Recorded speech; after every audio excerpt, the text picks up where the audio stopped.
Listen carefully, because what I'm about to tell you is something most people never hear.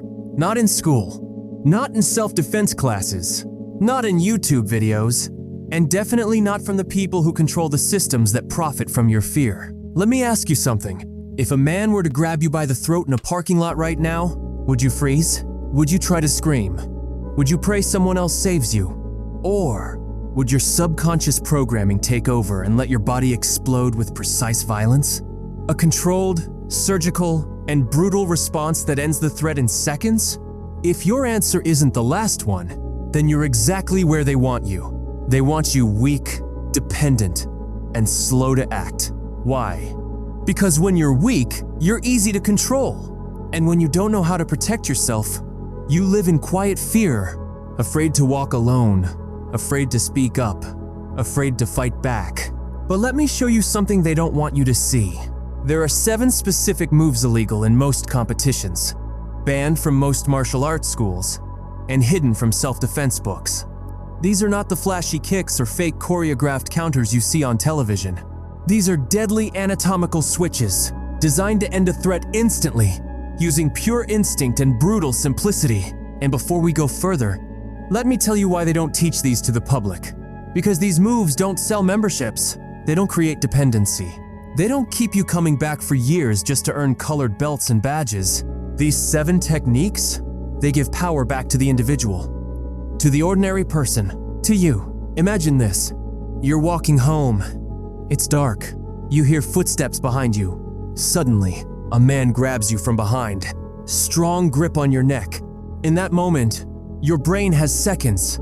And if you're relying on logic, or some memorized kata from a 6-month dojo course, you're already done. But what if, instead, your mind instantly triggered one of these 7 primal, brutal actions? What if your elbow crushed his trachea before he even processed the pain? What if your thumb found the soft tissue behind his eye and made him collapse without a sound? That is not a fantasy. That is not a dream. That is the hidden reality of self-defense. Now let me brainwash you the right way. You are not weak. You are not a victim. You are a biological weapon with centuries of primal intelligence wired into your nervous system. You don't need 10 years of martial arts. You don't need to be fast, or strong, or flexible. You just need to be dangerous enough to end a threat when it matters. That's what this video is. This is not just a tutorial. This is a transfer of power, a blueprint for the 1% of civilians who are done being afraid. This video is for the man or woman who understands. In this world, no one is coming to save you. You either train your mind to respond with precision violence, or you become a soft target. And if you think that sounds extreme, let me remind you, the people who truly understand violence never want to use it. But they're always ready. By the time this video ends, you'll never walk the same again. You'll carry yourself differently, because your nervous system will know something most people don't. The 7 deadly self-defense moves they don't want you to know. And move number 1 is so deceptively simple, it can paralyze a grown man in 3 seconds. Let's begin. Move number 1, the trachea crush, vertical palm strike. Let's start with the one that ends fights before they even begin. The trachea, your windpipe is exposed, soft, and completely unprotected in almost every position.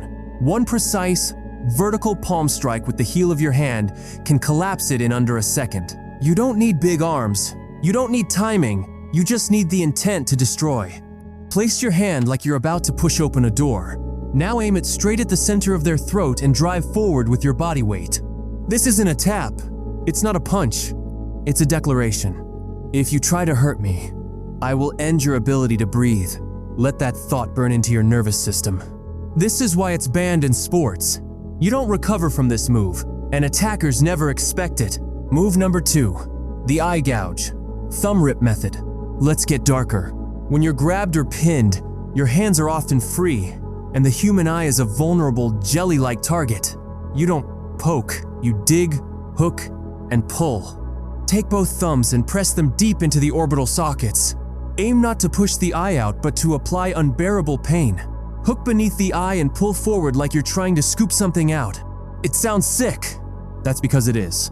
But in real survival, morality ends when the attack begins. You are not here to fight fair. You are here to survive. This move turns predators into panicked, whimpering wrecks in seconds. Move number 3, the ear slap, auditory shatter. Your attacker doesn't need to bleed. They need to lose. Your attacker doesn't need to bleed. They need to lose control. The human ear has delicate membranes that balance your brain. When you cup your hand and slap both ears at once, it creates an internal pressure bomb that shatters the eardrum and wrecks balance. They stumble, they fall, they panic. That's your window to escape or dominate. No punch, no strength, just sound and physics turned into a weapon. And here's the part they don't teach. Even one solid slap to one ear can disorient someone for minutes. You're not fighting their muscles, you're scrambling their brain. Move number 4, groin destruction, heel stomp or upward knee. Classic for a reason because it always works, especially when you commit. Forget movies where guys shake it off. That's fiction. The groin houses a cluster of ultra-sensitive nerves and blood vessels, and when you drive your knee up full force, you're not just hurting them, you're disabling them. Better yet, use the heel of your foot in a backward stomp, especially if grabbed from behind. Hit it like you're breaking a watermelon. They go down, they cover up, they lose control. You walk free. That's the deal. Move number 5, the clavicle snap, hand chop. Right beneath the neck lies the clavicle, your collarbone. It's thin, exposed, and incredibly easy to snap. With a sharp downward chop using the knife edge of your hand, aim to hit the center of the bone. Done right, it fractures instantly, making it impossible for them to use their arm. And here's the power move. After the break, apply your forearm or elbow to the base of their throat and press forward. You now control their entire upper body like a puppet. Simple, clean, brutal. Move number 6, the finger lock, joint shatter. People forget you can control the entire body through a single finger. If someone grabs you, isolate one finger, especially the pinky or ring finger, and bend it backward or sideways at the knuckle. You'll hear a pop. That's good. That's control. Pain surges through their nervous system like electricity. They'll drop anything, fall back, or scream. In street fights, it's not about strength, it's about targets. And nothing screams helpless like a grown man crying over a snapped finger. This is psychological warfare, and you're the one holding the button.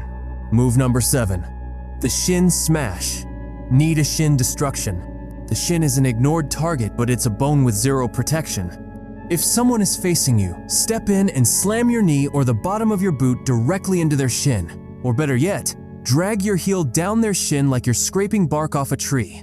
It causes instant nerve shock and destroys balance. Why does this matter? Because an off-balance attacker is a vulnerable one. From here, the groin, neck, and knees are open. You can escape or finish it, and they'll never chase you limping with a broken leg. Bonus psych breakdown. Let me tell you something dangerous.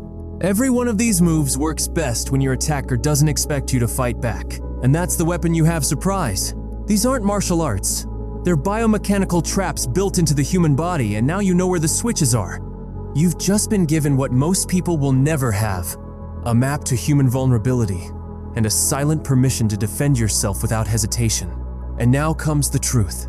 Most people who watch this video will do nothing. They'll scroll, forget, pretend they'll learn it later. They'll stay soft targets, thinking the world is safe as long as they don't look at the darkness. But you, if you're still watching this, it means something inside you woke up today. You felt it in your chest when I said no one is coming to save you. You saw a future version of yourself, stronger, colder, prepared. You imagined what it feels like to walk alone at night and not feel fear anymore. So now, I want to hear from you. Which of these 7 moves hit you the hardest? Which one would you actually use without mercy if it meant saving your life? Have you ever had to defend yourself or wish you had? Drop it in the comments. Don't hold back.